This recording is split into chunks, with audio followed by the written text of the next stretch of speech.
Glenn, who's supposed to be my guest today, still hasn't shown up. I might actually have to call him like while we're live here on air. Like, bro, what's going on, man? These time changes though, they mess with people. Like it's so hard scheduling things. I'm scheduling some upcoming interviews, and one of the guys I want to interview is this guy. He goes by Mish Chad of Arabia, and he actually lives in the Middle East. And so I'm trying to like figure out the time difference and stuff. It's like a 9-hour time difference. So I'm like, okay, well, is that what if I do it at this time? Is it still the same day? It's crazy. Same thing happens when I'm working with like Jack Napier because Jack is in the Netherlands. So trying to get that stuff scheduled sometimes difficult. But Glenn's only an hour difference. So I don't know what his excuse is this morning. All right, let's give him a call. Let's see if he's available. Because this was his idea, by the way.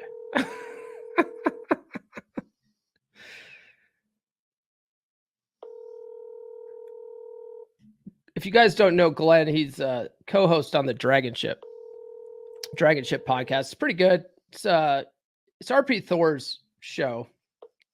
Dude, sorry I'm late. I was on the highway and the fucking baby was running on the highway. Anyway, long story short, that's why I'm 5 minutes late for work, because it took a long ass time for me to get the fucking Dearborn. And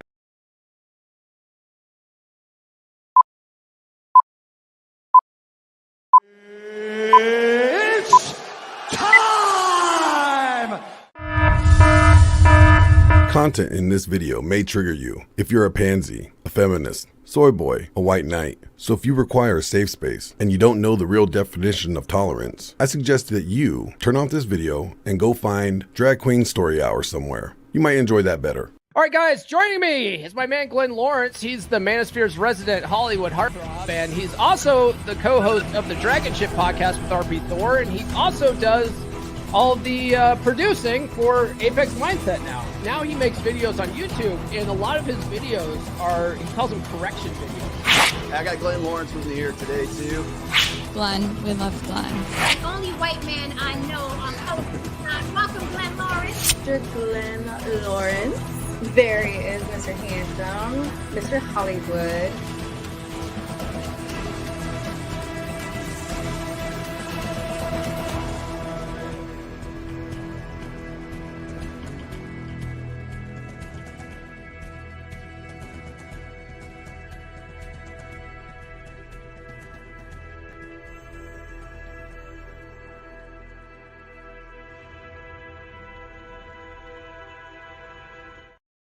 Yo, what's going on, everybody? It's your boy Glenn Lawrence, and I'm back with another one. This is cool. I'm doing this new setup. I am actually still building out my studio in Las Vegas, so pardon me for not having a cool setup yet.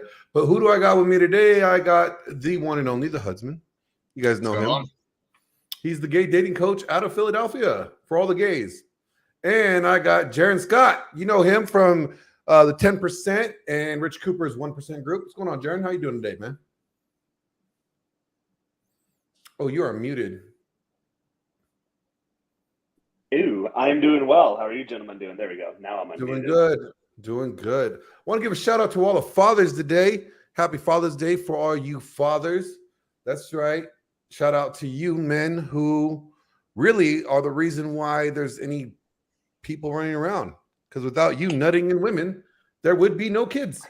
So men are the ones that give life. Women just incubate it. It's true. We sow the seeds of creation. Yeah. And actually, that's actually from a scripture. I found it today in Proverbs. Oh, is it? Oh, I just made that up. No, that's from a scripture. Actually, I want to say thank you to Danny Arnold because he actually sent me a scripture. It was like, what, Proverbs 21 or 24, Danny. Anyways, I was scrolling down on it, and then it was talking about like honor thy fathers because your fathers give you life, and be kind to your mother in her old age, and then it went on to something else. But I tweeted it this morning, but it was cool. I was like, wow, interesting, because we always talk about it like mothers give life, moms are the incubators of the life. You can't incubate life unless life is actually given inside it first. Think about it. Got to have something to fertilize the egg first. The thing that's alive is the thing that fertilizes the egg. So thank your dads for your breathing. Okay. And thank your mom for not aborting you. Well, some of you she probably should have. But anyways, moving on. Today we are going to be talking about Father's Day. I want to give a shout out to the chat. Danny Arnold, I see you in there. Smoking Patriot, my dude. Thank you, sir. Thank you so much for being here. Yes, you sent me Proverbs 21:19 and 21:9. Yes, thank you, Danny. And my baby girl, happy to see you in here, Pillow Talk with Coco. We are going to be moving along, and we're going to talk about Father's Day. We always hear this thing about Father's Day, right? It's like, thank you, Mom, for being both mom and dad. Because without mom being dad with the strap on, I don't know where I would be, right? And then we hear like guys and girls, women, men and women, both blaming their dads for their stupidity. Like, oh, I don't know how to be a man because my dad wasn't around to show me how to be a man. Well, that's what single mothers are. We should celebrate single mothers on Father's Day, right? That's what I'm saying. Like, it's actually single Mother's Day. Yeah, if you're single mom and she was doing both mom and dad roles, then you shouldn't blame your dad for not being there. If she could do it all, right? I mean, it's kind of funny. Like they're in their own statement. It's like, my mom was both mom and dad. Like, she did the best. She was the best mom and dad ever. Happy Mother's Day and Father's Day to you. But then when shit hits the fan, like, oh, the reason why I'm a fucktard is because my dad wasn't there. And it's like, but you just said your mom was the dad. But I'm confused. Yeah, no, that's a big one. And like, every time Father's Day comes around, and this is part of the reason why I actually don't go to church very much anymore, is because of the narrative that they have, where on Mother's Day it's like praising them and thanking them, and then on Father's Day, and that's why I made the title of this with the thumbnail, Fathers, Man Up, because that's what every single sermon ends up breaking down into on Father's Day. Fathers aren't doing enough, and we don't. It's always do more, do more, do more. It's never appreciative of what fathers are actually doing. Yeah, what do you think about that, Jared? Yeah, I have an interesting perspective on it in the sense that I grew up, I'm the oldest son of a single mom. So I've talked about this a lot on my channel, where I think there is some psychological consideration to take into a large factor when you are the oldest son of a single mom, because you become the surrogate husband. So in my case, it was always, your dad's terrible, he's a loser, he left, he abandoned you. But then I got to the point, especially when I started finding more of these red pill type topics, and it really happened to me when I hit my early 30s or so, when I was the age where I have a clear memory of who my dad was at that same age. And I started realizing very quickly that, oh my God, like I am much more like my dad than I ever thought. But as a kid with a single mom, you always heard like, oh, he's terrible. Like, don't be like him. And then whether you want to or not, guess what, guys, you're just like your dad. So I got to the point where I was like, all right. And I stepped back outside of myself for a bit, looked at things objectively, and realized, okay, like any human being, girl or guy, you know, you have your positives and have your negatives. So I started to analyze things and thought, well, I'll downplay the negatives that I remember from my dad, but my dad had a lot of positive things to him too. I never heard this from my single mom growing up, but I have memories of my dad when he was my age. He was fun, he was outgoing, he was sociable, everyone liked him. He did have a lot of game. I remember when I was a kid, he'd bang my swimming teacher and he banged my second grade teacher. And pretty much any female that came into my life as a kid, my dad would at some point hook up with her. I'm like, all right. So like, my dad wasn't completely a piece of shit, although that's what was ingrained in my brain from the single mom. And it's nothing against my mom. That's kind of the narrative. And I have a really close relationship with my mom now too. We had to kind of undo some of that societal programming that she received for her to have healthy, happy relationships in her later years. And once she did that, she's like, oh my God, yeah, you know, I'm so sorry. I realized, you know, I was a terrible mom because your dad wasn't around, which, by the way, guys, single moms watching out there, you're not a good mom. By definition, if there's not the biological father in your child's life, or you remove him from the child's life, or you don't allow him to actively participate in the child's life, you are not a good mom. So this is where a lot of people screw up. And once my mom came to that realization, her whole life changed. Now she can actually have relationships, which is good because we don't have to worry about her in her golden years, her retirement age. I want to say, going like, back to, yeah, go ahead. I would add, like, caveat there, like, because there's some dads that are just degenerates, right? That's like, true. Yeah, that is true. You know what I'm saying? Like, if you're a drug addict and, like, I don't know if you're a pedo or, you're a bank robber, like, like, if you're a bum, I don't really see the benefit of you being around your kid's life. You know what I'm saying? Maybe your kids should know you, but should you actually have the ability to influence their life? Don't think so. And you do, But you do again, hear they the should stories not be sometimes. weaponized against them, though. That's what I'm saying.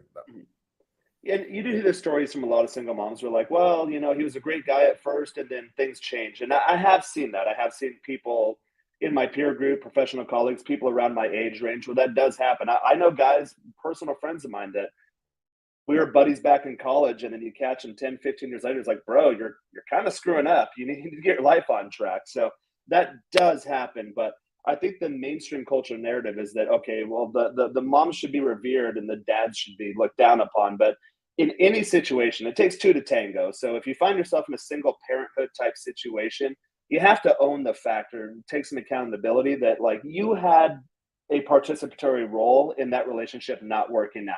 Whether it's entirely your fault, It's partially almost your like, fault, it doesn't really matter. But you have to own it. yeah, it's like, ladies, you pick the guy.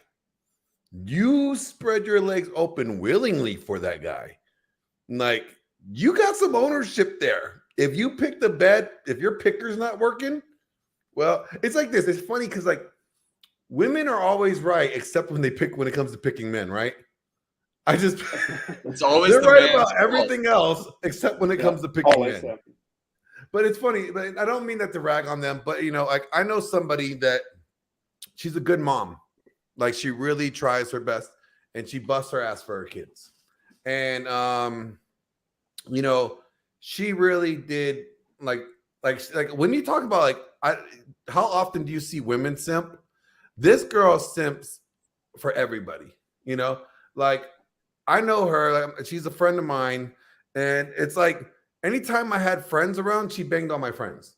And she's a single mom, and it's like, but she really does love her kids, and she just kind of gets with the wrong people. Like, she got with the wrong guy, had 3 kids with him, didn't vet him properly, but it was like, because she's a female simp, it was just like what she did.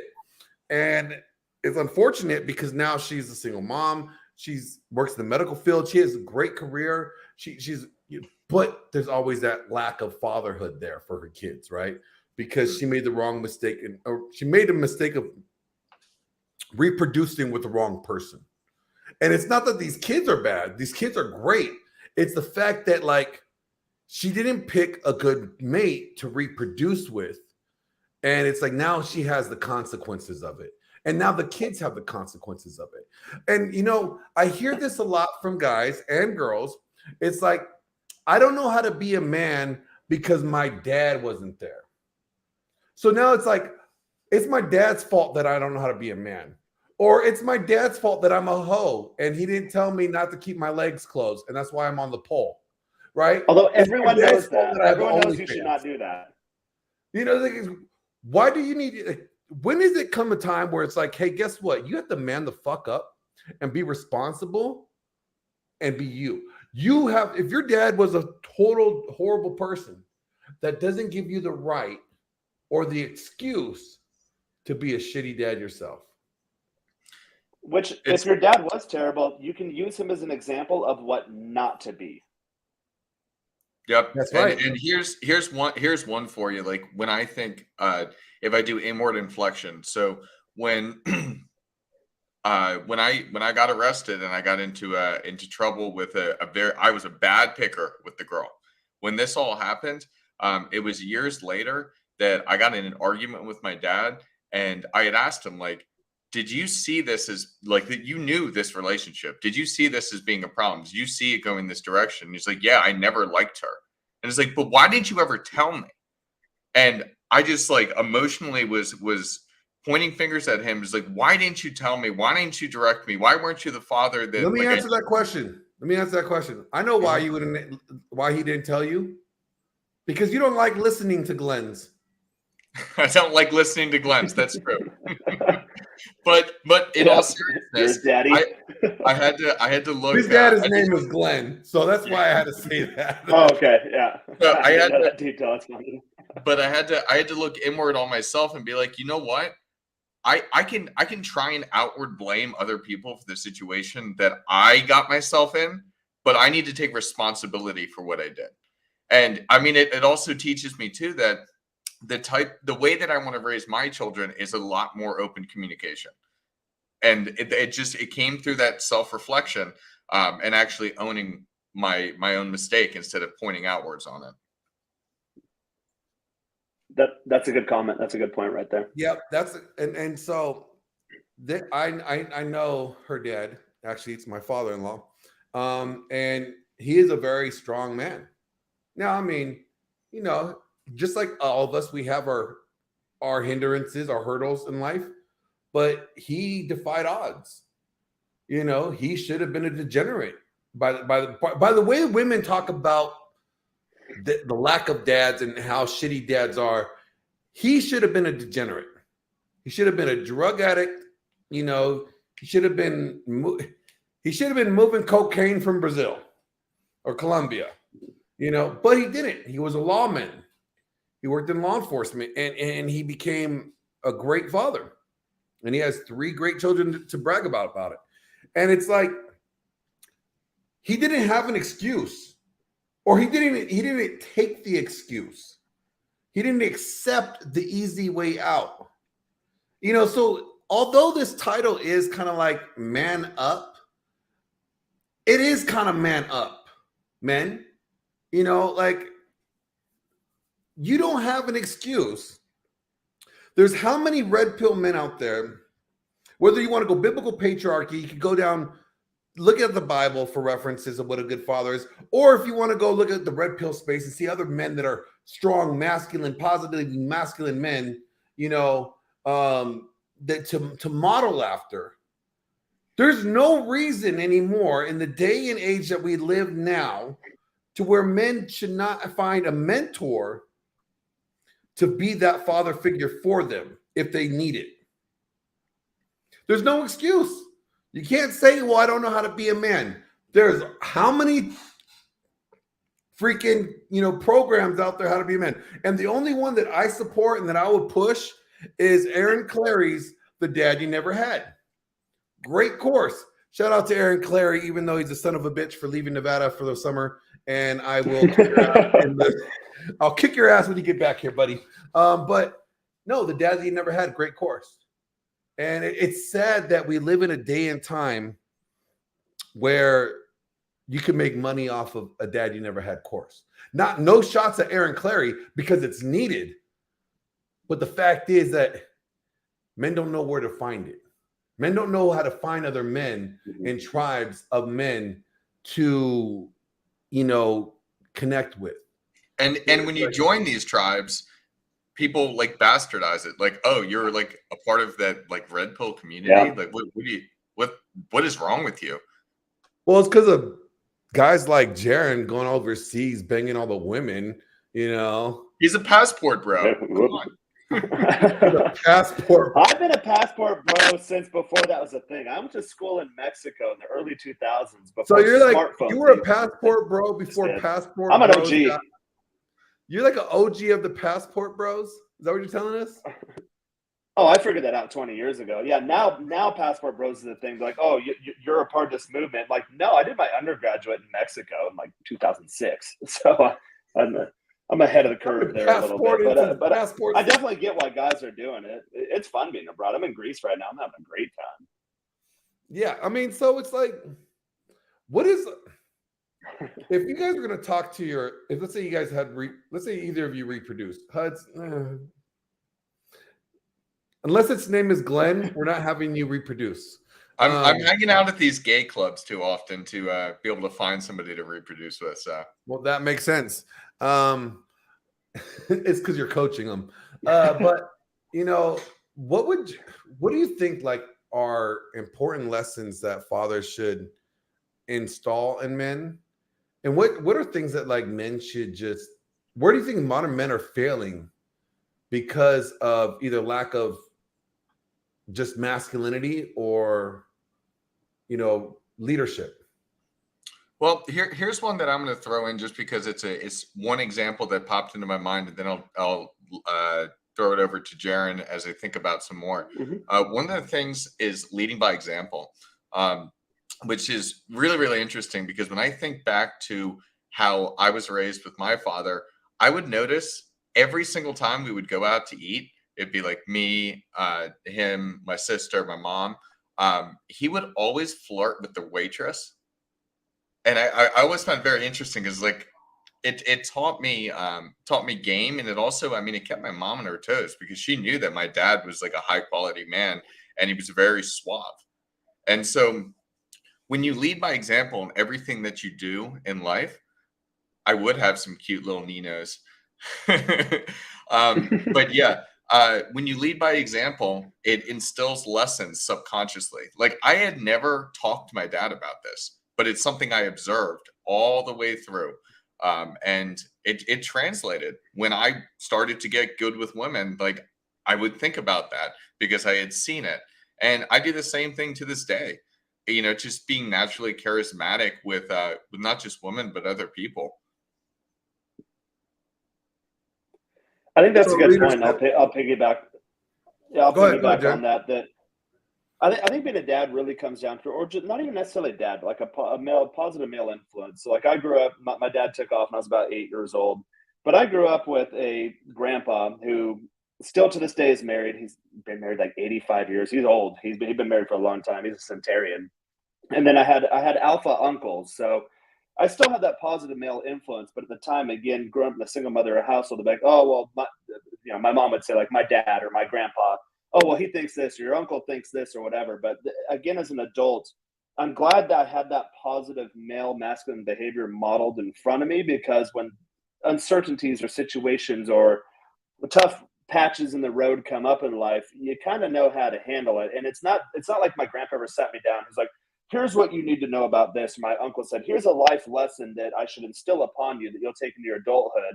But things come up and you just kind of respond in a way according to behavior patterns you've seen modeled in front of you. So whether your dad's around or not, I think as long as you have a positive male influence, that's fantastic. And again, I got to an age where I remember my dad back in the day where he would openly flirt with women, and he was really good at just making not just women but men too, just people feel good being in his presence. And I think the unfortunate nature was, my parents' divorce I think kind of broke him and maybe he never recovered, but I do have those memories. I do remember of him taking, like Huds, like you said, going to restaurants and just women just really enjoying being around him. So like, okay, well, at times in my life where I couldn't quite figure it out with women, I never had problems with women, but I wasn't optimized or being in the process of optimization where I am now to where, okay, well, what do I do here? Yeah, you can read the theoretical stuff all day long. You can read the blogs or watch the YouTube videos, but you really just kind of need to know intuitively or instinctually what to do in this situation when certain things occur. And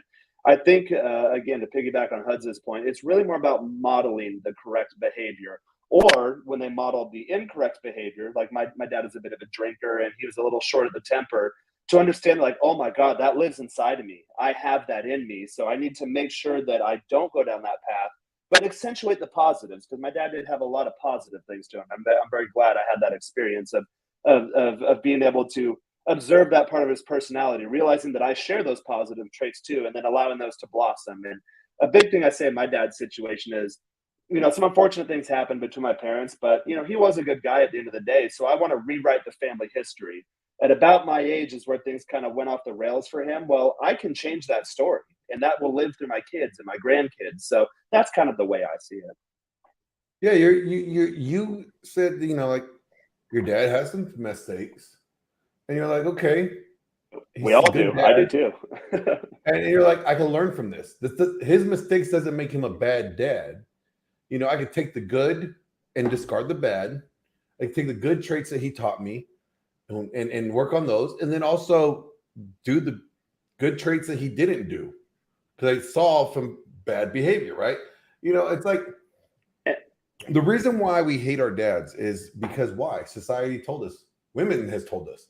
If you were a man and you have a ding-a-ling, you're wrong. Sorry. The only men that are accepted in this society are trans men because they're the real men, apparently. And they have a the good best of point to both make worlds, too is right? And in the eyes of society, they have the best of both worlds. They are both feminine because naturally they're feminine, but they could display whatever masculinity they want. That's what society's saying is a good man. And I think it's stupid. But the reason why we hate our dads is because it's a taught and a learned behavior. We don't naturally come out the womb hating our dads, you know? And it's like, there's a difference. Jerry, there's a difference about just moving in with mom so she can help the family. That's different. That's different because, you know, moms, you know, could be grandmas. Grandmas are great babysitters if they're in your frame, you know, like, hey, free childcare, no problem. My mom's a great grandma. I wish she was the way she is a grandma. I wish she was that type of mother. But being a grandma, you kind of get to do it again. It's round 2, and unfortunately, you kind of get to like correct the mistakes that you made after you learned about them. Like, and you guys are talking about your dads. Like, my dad got game. Okay, like Glenn Senior, that motherfucker got game. He's had game. My 3rd grade girlfriend broke up with me because my dad came and visited me at school, and I get this little letter. I'm sorry, we have to break up. I like your dad. Okay, so awesome. My dad has game. Wait, that actually happened? That really happened. That's like, awesome. My dad has game. Funny. Like, I'm 38. I turn 39 next month. My dad is dating a girl younger than me, and he's in his 60s. My dad got game. My dad got more game than Milton Bradley. And if you know who Milton Bradley is, they created Monopoly. Okay, so Monopoly guy. Yeah, my dad got game, and it's like he's always been that masculine guy. Like, I know if anything ever went down and I needed my dad, he would drop everything to take care of his son. Why? Because it's his responsibility, he says. He's like, just because you're an adult doesn't make you not my responsibility. You're still my son. You're my son until the day I die, until the day you die. Until then, I always have a responsibility for you. And it's just like, I never want to put him in that situation because I want to be a man that he could be proud of. But to know that I have my dad there. I mean, moms are cool, but dads, there's something about dads that society is trying to get rid of, that dads are the most important thing in every child's life. I'm sorry to say this. Moms are great for birth and great for nurturing. But there's something about dads, especially when you are older in life, when you're a teenager, when you're a young adult, or even when you're an older adult, there's something about dads that can never be replaced by moms. There's nothing moms could ever do to replace a dad. And that makes dads so critical and so important. Whether I was talking to another content creator the other day, and he has a bad relationship with his dad. And I told him, like, look, man, you need to repair that relationship. Because you don't want to go in life and say, man, I wish I had the opportunity to talk to my dad. And there's something about a father's presence in your life, or a father figure's presence in your life, that could literally change the course and the direction of your life. And that's where mentors are important too.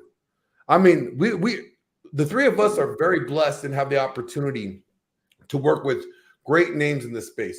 Jaron, you work with Rich Cooper. Great guy, you know. Yep. Great. He's fantastic. I love Rich. I'm blessed to work with Rollo Tomasi on the regular. I'm blessed to work with Thor on the regular. Phil Foster. I'm greedy. I'm snatching up all the dads and be like, okay, I'll take you. I'll take you. I'm taking them all and I'm putting them in my pocket. I'm greedy. You guys got to go find your own. But it's like mentorship is so important, especially for young men. And guys, they need to realize that, like, look, just because society said that, you know, men are bad, or maybe your dad was an idiot, doesn't mean all men are, because there's men in this space right now that have been more of a father figure to the young men than their own biological dads. And they sought them out. These young men sought this leadership out.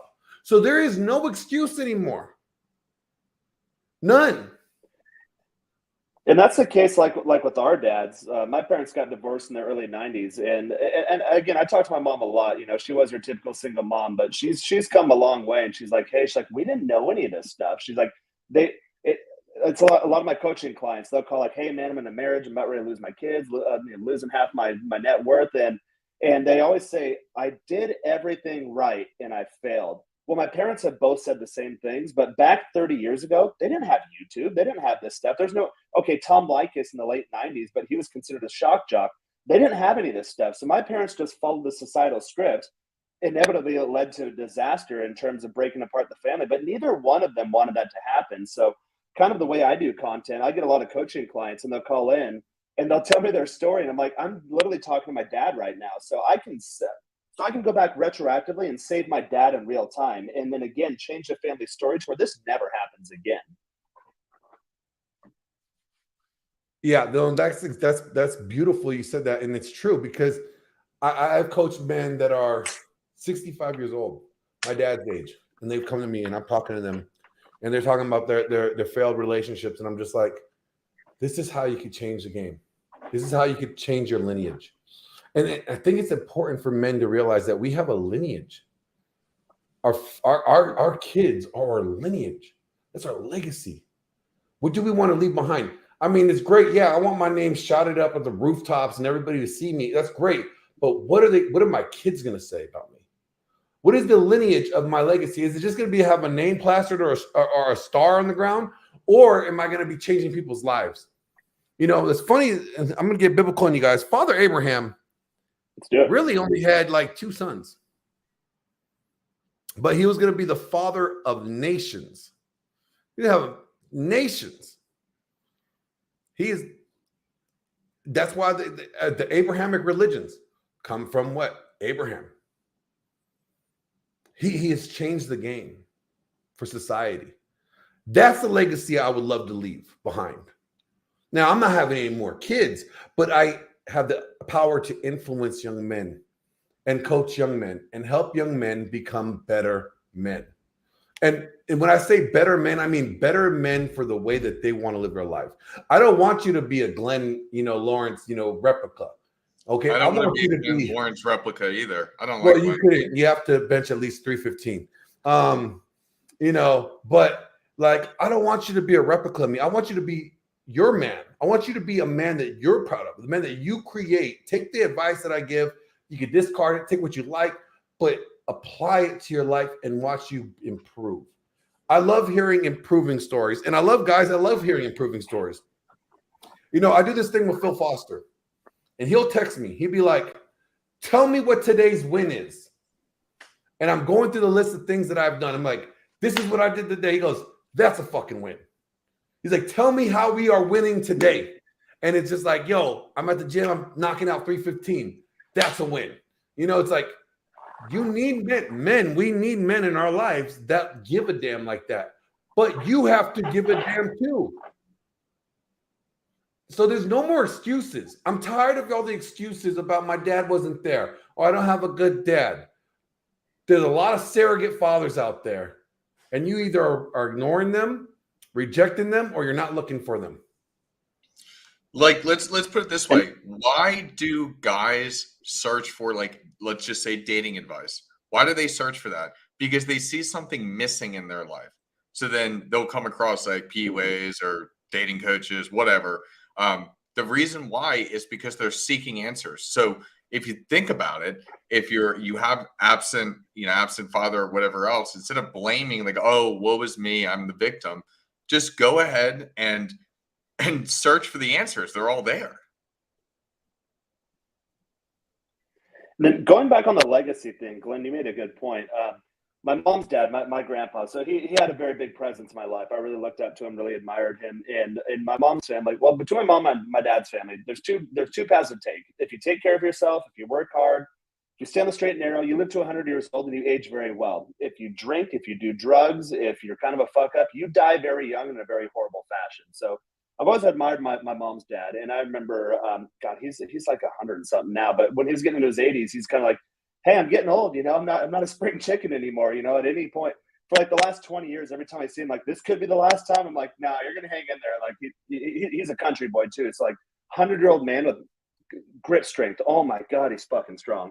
And but I remember years ago, he said something like, hey, this might be the last time you see me. And he was really concerned. He was having a hard time. He's like, hey, you know, like, I'm going to die soon. And I don't want to. You know, what's going to happen? And I remember it came to me in the moment, and I said something to him because I look just like him. So it's really cute. Like when I go to weddings in the family or whatever, my grandma always wants pictures of me. She's like, you look just like your dad when you look just like my husband, my granddad when he came back from the war. And it's got kind of a cute little detail. But I remember telling my grandpa, I said something along the lines of like, he's like, hey, what am I going to die like? I'm going to be gone. Like, I'm not going to exist anymore. And I remember looking right at him, and I looked just like him. He's like, what are you talking about? Like, you're looking at a reflection of you back at you in real time through me. Like, you're going to live forever. Every interaction I have with anyone, maybe it leaves a massive impact in their life. Maybe I say something that resonates and it changes their life trajectory. Or maybe it's just me. I'm in Greece right now, just smiling at someone like, oh, Americans aren't that bad after all. It doesn't matter. But like, you will live forever. You will resonate through me and your 12 other grandchildren. Like, what are you talking about, Grandpa? You did it. Like, you will live in eternity. And that's the importance of a legacy. And that's kind of the way I see it with my coaching clients or guys in my private community. Like, I can step outside in the street and get hit by a bus like tonight. You know, it's almost midnight here. I'm going to go out after this, but that could happen tonight. But the impact I've had on every single person with whom I've interacted in my life, I will live forever. And I'm an extension of my granddad. I'm an extension of my dad, of my uncles, of every positive male influence and mentor. Rich Cooper, Glenn, you, Huds, every red pill guy that I've interacted with, collaborated with, you will live forever. And if you see it that way, it makes it even more important to be, oh, I got to be a good man, because my legacy, whether it's biological or not, every day I show up in this world, it will resonate in eternity. And I think that was I came up with it in the moment when I was talking to my grandpa. That was a game changer for me. And for him, I could see just a sense of calm in his face. And he's like, yeah, I've done a good job. And I was like, oh, yeah, that made me feel good too. I'm like, oh, thank you. I'm not a fuck up. You're not that much. No, it is. It's a good point to make, is because it's like, you know, who am I leaving this legacy behind to? Who's going to carry the baton once I leave? And, you know, I'm not trying to call Rolo old or anything, but, you know, there will get a point to where he's going to want to take off. He's going to want to rest. He's going to want to take his time and rest. Maybe it's the last day of his life. Maybe it's the last 10 years of his life. Who knows? Same thing with Thor. Who are they going to want to give the torch to? Men, there is a part of manning up that we have to do. I'm not trying to like throw shade at, you know, the manning up part, because there is manning up that needs to be done. Okay, we are not perfect. There's a lot of us that we have a lot of work ahead of us, and we got a long road to hoe. And you know what? That's part of our journey. That's part of our testimony. That's part of our legacy. Going through those fires, going through those things, and strengthening them. And we stand on the shoulders of giants. We stand on shoulders of giants, man. You know, but our shoulders, the question is, are our shoulders going to be strong enough for those to stand on our shoulders after we go?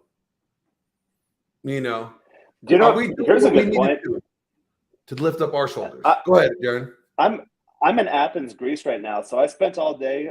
It's actually kind of a hike, like going to Acropolis and the Parthenon and like the Zeus Temple and Hadrian's Library and like all of these ancient artifacts. And just to think, like thousands of years ago, these guys built this. Like things you see on movies that when you're a kid, you're like, oh my God, these epic battles. I'm standing there now, like.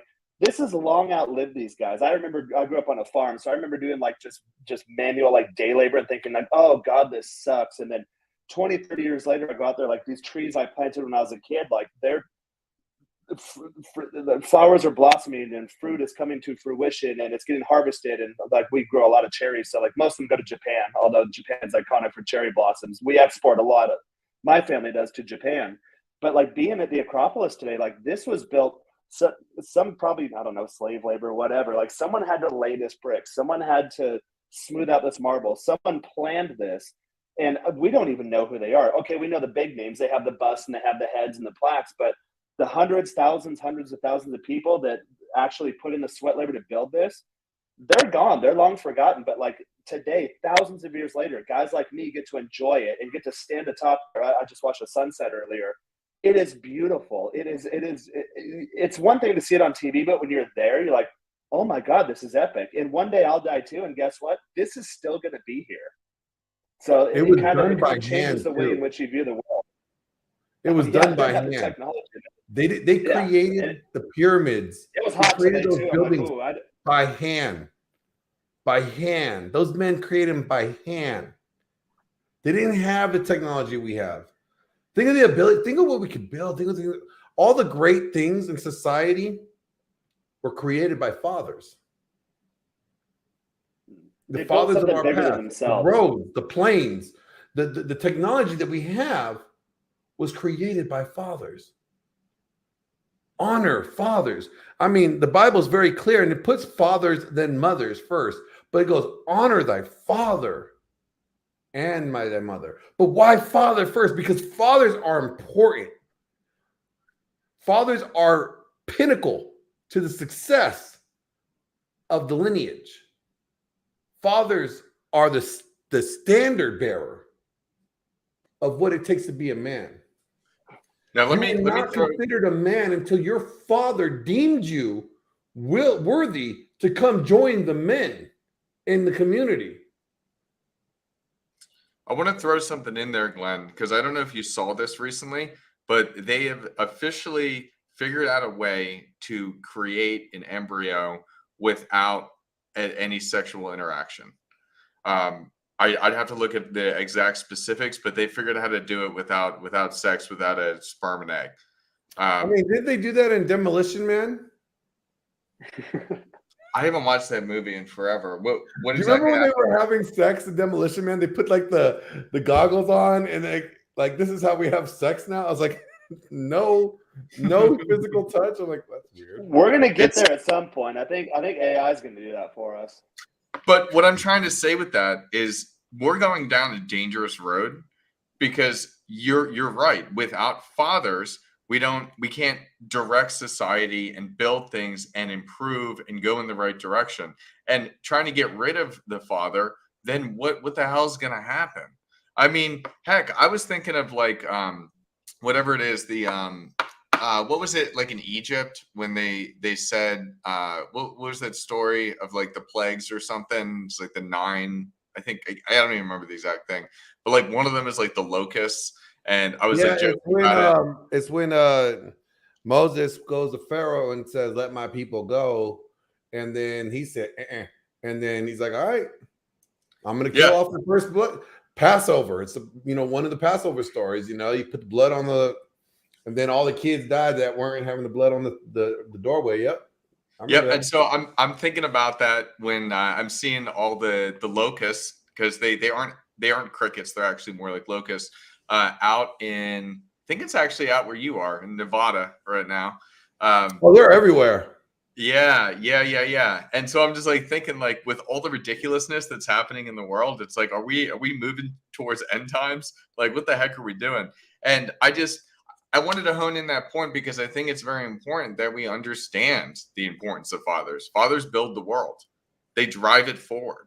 And without them, we're not going anywhere. We're gonna degenerate, essentially. Yeah, no, I mean, honestly, like this push for egalitarianism, women rule, that's the destruction of society. I'm sorry to say this is not me being anti-female or anti-feminist. I'm anti-feminist, but I'm not anti-female. But God created us to play a role. We all have our own role. Now, look, I could put diesel gas in a regular gas tank and it'll probably run a little bit. It'll run for a while, but it'll break down eventually. Now, if I put the correct gas in there, that vehicle will run forever, until the wheels fall off. Dude, that reminds me. Have you ever seen the video of the girl who she pulls off the gas thing? The Tesla? to wash the car. Oh God. You know, it's like So I need to funny. go back to like respecting fathers as a society. And you know what? There's not enough of that in this space. That's the unfortunate thing. We have there's a lot of red pill dads out there. A lot. Rolo has over 200,000 subscribers that watch him. I don't know how many Rich has. I'm sure Rich has about the same, if not more. It's a You know, Mark of the Beast 666 on his main channel, but he's got well, multiple because he's the channels. devil. So It's because all bald yeah, guys right. are the devil. All bald Right, guys are the yeah. devil, and that's what it is. Sorry, Rich. You're part of Satan's army. No, I'm kidding.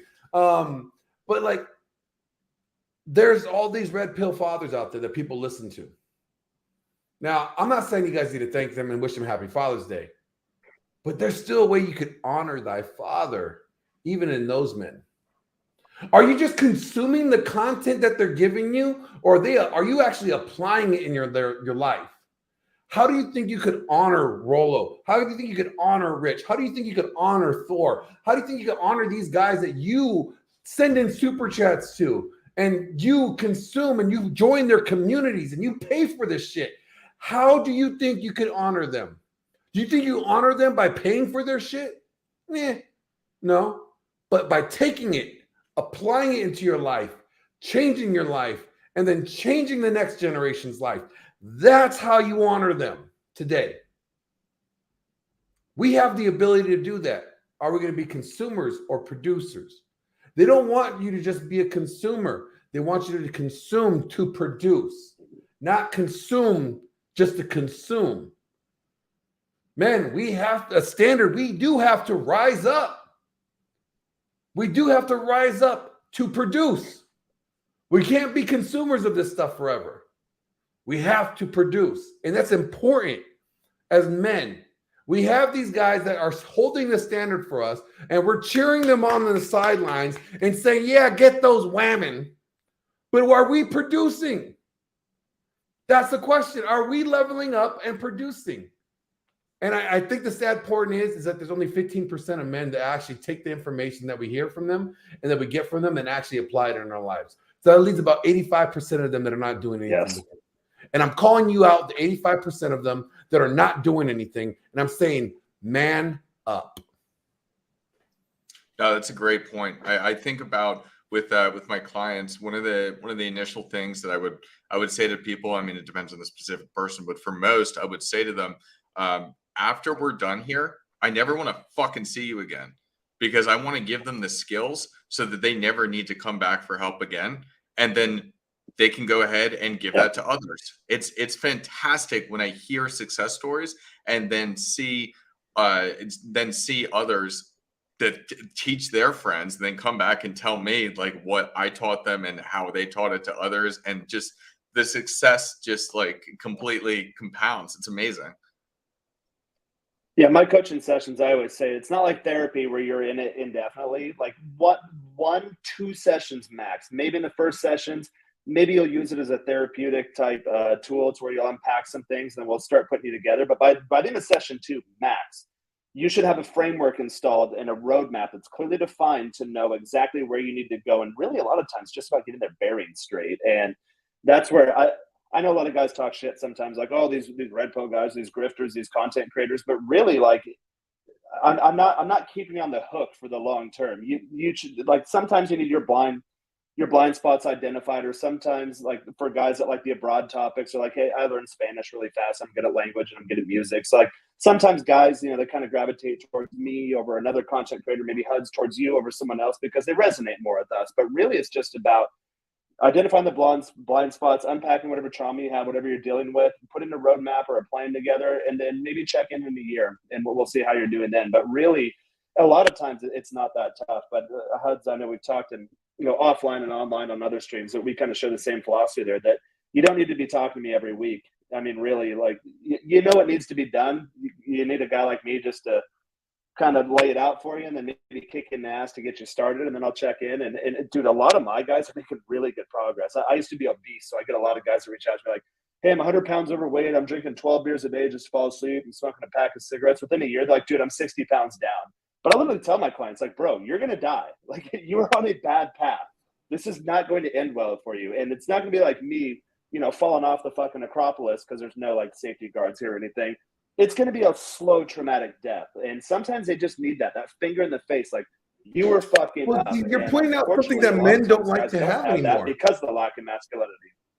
It's a You're hard pointing conversation, exactly but for me, it's obvious. Yeah. You're pointing out the one thing that men are lacking today. See, I said this in HUD's other stream. What stream was it, HUD's? When I pulled you into Men and Now. Yeah. I said that, you know what? It's like, men spaces today. The reason why men don't like men's spaces today is because we challenge you. I'm going to test your strength.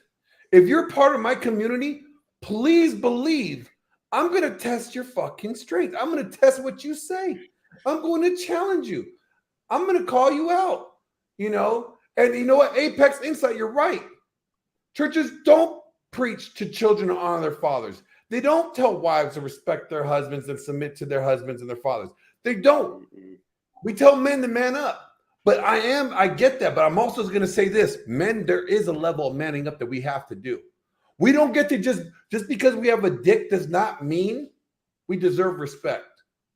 We know respect is earned. We have to create. We have to be worthy of respect. Okay? That means we also have to be worthy of honor. Right? So there's a level of manning up that has to be done. But there's also, a level of default.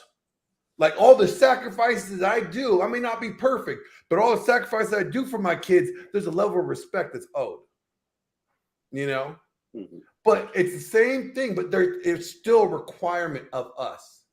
And here's the thing, men, if we don't require that respect from our kids and our honor from our kids and that respect and submission from our wives, then we don't respect or honor ourselves.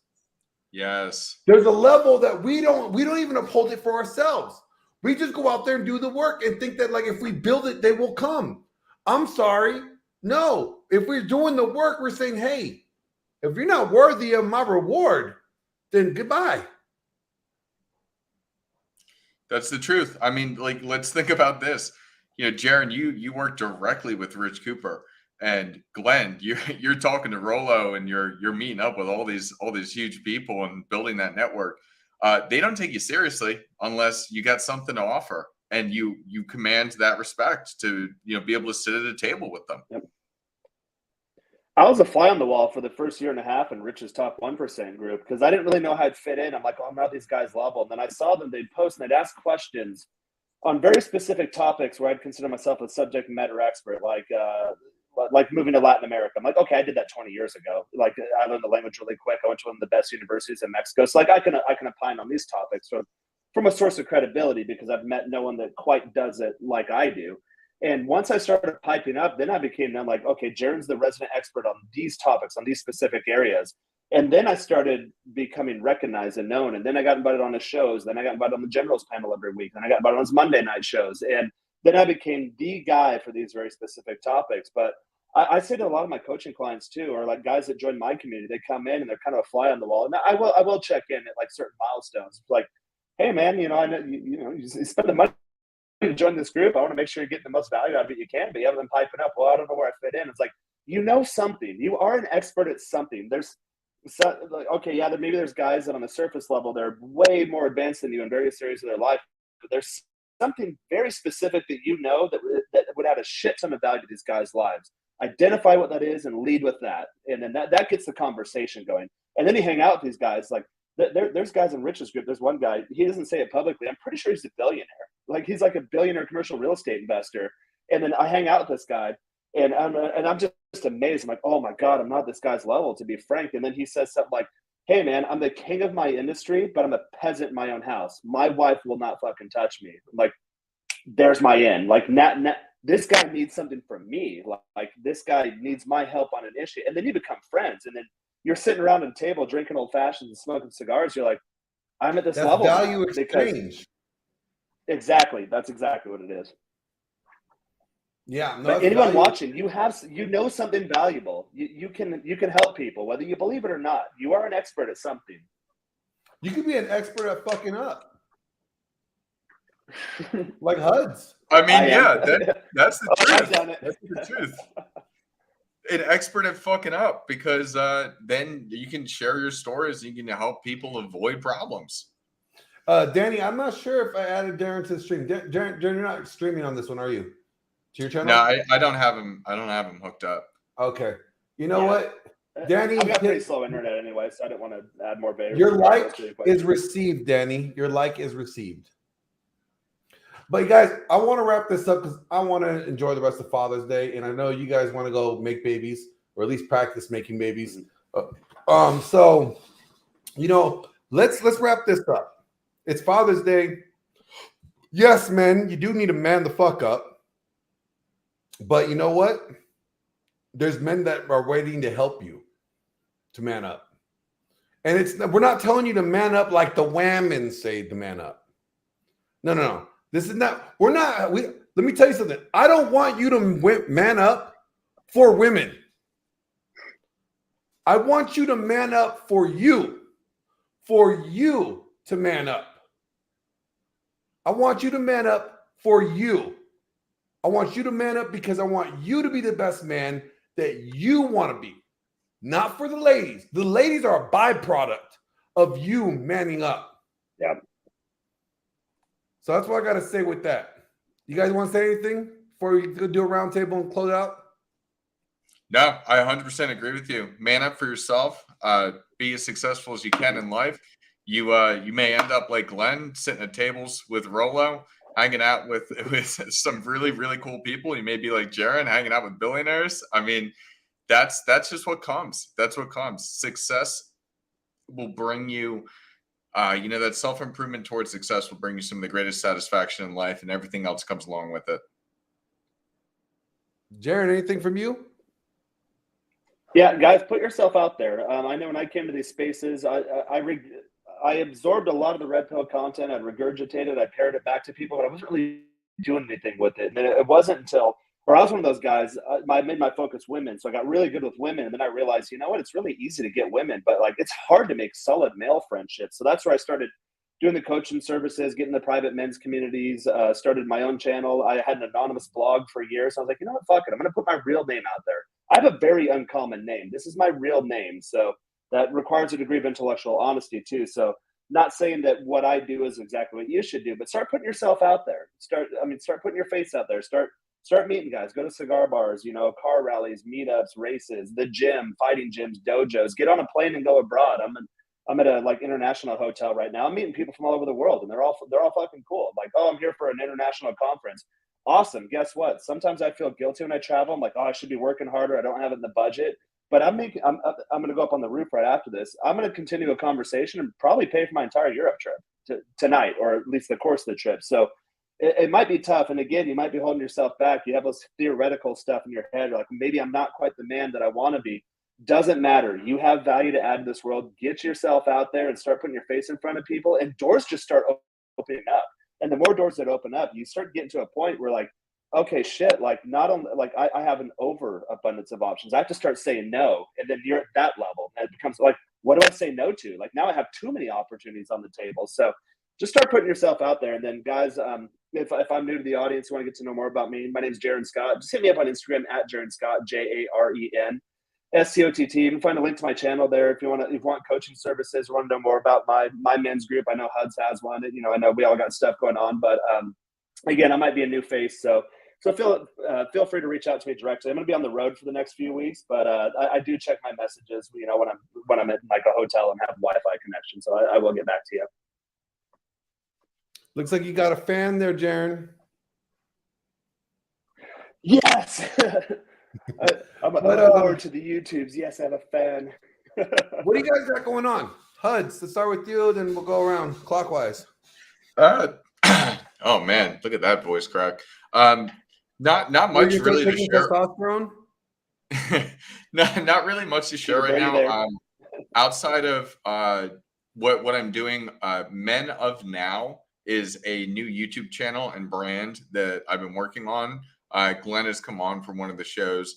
I think we're like 8 or 9 episodes in. We just had a show on the gender pay gap, where we have a professional women's basketball player come on, and we talked about really, is there a pay gap? And that was a really, really cool discussion. I came with a lot of facts, statistics, all that. And then in the future, we're having a lot of big names. Like next week, Paul from Come On Man podcast coming on, and then the following. Hold on. Let me tell you about that candy ass Paul Bauer from Come On Man podcast. Oh So yeah, let's hear it. He went and got himself made the belt of the red pill. It's like the Manosphere Championship Wrestling belt. And I'm going to crush his candy ass at Summer Smash for Rule Zero. That's right. I'm going to DDT him. I'm going to give him the people's elbow. And then I'm going to give him a wedgie all the way up to make his tighty whities into a thong. That's right. I said it, Paul. I'm coming for you. Oh man, you guys are funny with that. And then like we're having a lot of big names on, like, so then the following week we got Trip Advice, if anybody's familiar with him, dating stuff, like over 1 million subs, and we're going to continue doing stuff like that. So definitely check that out. I need to figure out, I probably will put it into my Instagram link tree or whatever, but it's Men of Now. I'll figure out a better way to promote it, but we're building that up. That's absolutely amazing. Outside of that, the continued stuff that I'm doing with Glenn and others. Jaron, what you got going on besides traveling the world and spreading your seed like, Yeah, so my main website, it's menshrine.com. That's more about like me undergoing personal development. I eventually want to transition that into a brand where I do more of the abroad topics, more of the geo arbitrage, how to make money remotely. I feel like kind of at the point where if you go to my channel, a lot of it's really long form content. If you watch the playlist, it's kind of like, what else do I have to say? I need to be out there having new experiences. So I mentioned the pre-show. I was in Italy the last couple of days. I speak Spanish really well, and I learned Spanish in a very unique way and actually sold that as a service to Mexican businessmen within 30 days. So it's not your typical language instruction. It's a framework that you install in your head, and there's some ear training and mouth training. There's like some little tricks there too. So I've already gone through that process. After like 3 days in Italy, I'm like, oh my God, I can understand them and they can understand me. And then first few days, I'm gonna be honest, guys, I was like trying to day game girls, like they weren't having it. And then all of a sudden it clicked in my head. I'm like, all right, I think there's like 65% mutual intelligibility between Spanish and Italian. My brain started charting out these tables. And then I'm like, immediately, like in game, when you're getting results because it's very easily quantifiable, based on the notches or whatever. So I want to start doing more of that stuff. I am kind of a nerd for culture and language and history. So I work a lot. I live in Mexico City. That's, I'm a resident there legally now. So if you guys have any if you guys need any Mexico advice or any of that stuff, I'm going to start pivoting my content more into that area. But I do like the red pill topics. I like the dating topics, the game topics. I used to be a former fat guy, lost 100 pounds in the course of a year, and then ended up doing like fitness model photo shoots when I lived in California. So I've been from 38% body fat to 8% body fat. So if you need to know how to make that transition, I can do that too. But so I've got a lot of stuff. When are you going to get on the too much stage? on my channel lately. When are you going to compete on I stage? think go to my Instagram. I don't know if I want to compete because I'm looking for balance in my life. I could definitely do it. My brother's done it. He's actually with a chick right now, but my brother's done it, and yeah. Now he's done before. He's actually in the running for the photo cover for I think Men's Health and Fitness right now. So follow me on Instagram. You'll see all the stories. No You guys shit. know what I'm talking That's about. awesome. Again, if I'm new to the audience, yeah, I got good genetics, but I'm like the runt to my family. He's built. He was like an infantry Marine, 50 caliber, wounded warrior, almost died, and then could barely walk, and then a year later run a 100-mile marathon. So he has the physical genes. I have the physical genes compared to average people, but I'm kind of a nerd. So guys who follow my channel know what I'm talking about. When I go on Rich's channel, a lot of the audience doesn't like me. Like, Jared's a dork. He's not masculine. It's like, no, it's fucking salutatorian. But you can be a nerd and still be red pill and still be masculine. It just might look a little differently. I'm more artsy fartsy. I like museums and, kind of a ethereal out there shit. But I've made it work for me. So if you're into any of those kind of subjects, again, hit me up on Instagram at Jaren Scott, JarenScott. I think I will start going more towards the expat type topics because there seems to be a niche there. There is some overlap with the passport bros thing, so it's really just about how to build an awesome life abroad. I'm not really good on like the foreign corporate structure, like tax havens or any of that stuff. I'll bring guys on my network that do that, but I'm good on just building an awesome lifestyle. Geo arbitrage is the key. Make money in dollars, pay in pesos or whatever third world currency is, and you can really get a lot out of life for not working that hard. I know that doesn't bode well or vibe well with everyone, but I think I feel like I kind of cracked the code. Everyone's looking for the cheat codes. I'm like, I feel like I have it to the point where, I can work when I want to and then just live a fantastic life. And I think that's really what it's all about. So again, if my message resonates with you, hit me up and, we'll make some magic happen. And I am a nerd too. I like discussing new ideas. So some stuff like this, like sons of single moms, like we've had discussions in my private group about that. Oldest son of single mom, like how does that affect your adult relationships? These are things I haven't shared publicly, but we really get into it in the private group I manage. I like to have you on a show about malicious mother syndrome. Oh, because I like that term. Would be a good one. Yeah, I can definitely. And Danny Arnold, it's coming. I know you've been wanting it. Danny. I'm gonna bring it to you. But thank you, Jen, for coming on. What do you guys expect from me? Well, you know what? Once I get my studio set up and once I get things taken care of with the workout here, because you guys do know that I'm over at Sticky Paws helping them out right now, and actually learning a lot from them, how to operate and run a podcast studio. So I'm doing that out here in Vegas. I moved all the way out here for that. But what you can catch from me is like I will be working with Rollo Tomasi, producing his Access Vegas interview with the one and only Robert Kiyosaki. That's coming out the later end of this month. And also I'll be working with Rollo when he goes down and he does No Jumper. So I will be helping him collaborate and create content for that.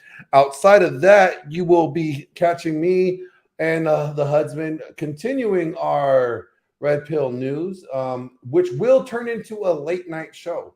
So you guys stay tuned to that. We're going to have a late night Red Pill show where I'm going to bring on guests. Huds is going to wear a bikini. It's going to be great. And also on top of that, we will be doing we're going to do episode 2. We have 10 episodes we're going to be filming for the relationship marriage counselor, your Red Pill marriage counselor. You want to come on my show one day, but I'm in the Midwest. Hey, Apex Insight, hit me up. Just hit me up on Instagram, send me an email or, Twitter. You can catch all my descriptions. I think it's in my link tree in the description. Just hit me up and I would love to bring you on, bro. Love to talk with you. But yeah, that's what you got going on for me. Happy Father's Day to all your dads out there. You know what? Happy Father's Day to all the men who have mentored young men. Your drill instructor. Happy Father's Day to Sergeant Ramirez, who kicked my ass in basic training. Thank you, motherfucker. Yeah. Thank you. You know what? Here's one more takeaway too, guys. If you don't know how to help out, or if you think like maybe you're lost, there is something that some young guy would love to know. So like seek mentors, but seek mentees too. And I've gotten a lot of value. Rich Cooper is one of my mentors. Love the guy to death. But a lot of the younger guys that reach out to me like, hey, Jaron, you're living life exactly how I want to live. And at first it's kind of humbling. You're like, oh my God, people look up to me. And then you start to help them out. And it really does something to you. It kind of brings you online, or it kind of levels you up as a man internally. And I think that's kind of the main points of the show. That's kind of what we're meant to do. We're meant to foster new generations and make sure that the legacy lives on. So definitely look around your circle and see if there's young guys that you can help out too. We're not just consumers. You can't just don't just consume this content. Produce it. All right? Produce. Take what we give you. Produce something for the next generation. How about we go out with the famous HUD's dating coach? Yes, that was so funny. All right, Jaron, I know you want it. This is just for you. There we go. If you are in Philadelphia and you're gay, and I'm you your man. want, some help dating, I got you covered. Oh, Glenn, you'll like this. Are you gay and looking for love? What was that? I'll say I met some chick because I've been doing mostly day gaming, which usually isn't my forte. I'm more of an online game guy, but like Tinder kind of sucks here. So walking about, I met a chick and she invited me to a swingers party. It's like, who's going to be there? She sent me a pic of like 8 dudes. I'm like, yeah, no, don't want to do that. That's not a swingers party. That's a fucking gangbang. So Yeah, that's like kick it over to you, Huds. That's your territory. Are you gay and looking for love? Are you having a hard time? Are you wanting to find meaningful connections, not just guys that want to pull their pants down, show you their Johnson, and make you suck their dick while you're trying to read a book? Do you find yourself striking out at your local gay watering hole? Strike 1, strike 2, strike 3, and nobody just seems to be interested in your gay ass? You should contact the Hudsman, the dating coach for the gays, Philly's best. So if you want to end up like these carpet munchers who got married, or these Peter Puffers who got married and living their happily gay after, then you need to reach out to the Hudsman, guaranteed Philly's best gay dating coach just for you. You know you love that, Huds. You know you love it. All right, guys. Until next time. Peace.